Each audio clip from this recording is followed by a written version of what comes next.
World war 2 मा अमेरिकाले जापानलाई कमजोर बनाउन ओइल र स्टिल सप्लाई गर्न बन्द गरिदियो। यसको रेस्पोन्समा जापानले 1941 मा हवाईको पर्ल हार्बरमा अट्याक गर्यो। एज अ कन्सिक्वेन्सेस 2500 भन्दा बढी अमेरिकन सोल्जरले ज्यान गुमाउनु पर्यो।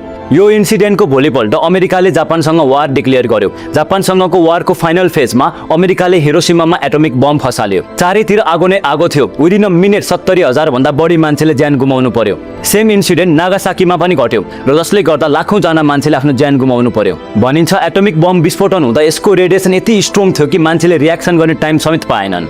यो इन्सिडेन्ट घटेको यत्रो वर्ष भइसक्यो, त्यही पनि जापानको केही पार्टहरुमा यसको असर अझै पनि देख्न सकिन्छ। रेडिएसनलाई गर्दा केही ठाउँहरुमा घाँस समेत उम्रिन सकेको छैन र यसले गर्दा क्यान्सर र म्युटेसनको रिस्क बढ्यो। केही सर्भाइभर्स र त्यहाँ बस्ने मान्छेले long time health problem face गरे। रेडियो एक्टिभिटी किन हार्मफुल हुन्छ, आज म यस विषयमा कुरा गर्नेछु। रेडियो एक्टिभिटीले आयोनाइजिङ रेडिएसन निकाल्छ, जुन धेरै हाई एनर्जी रेडिएसन हो जसले लिभिङ सेल्सको स्ट्रक्चरलाई डाइरेक्टली चेन्ज गर्न सक्छ।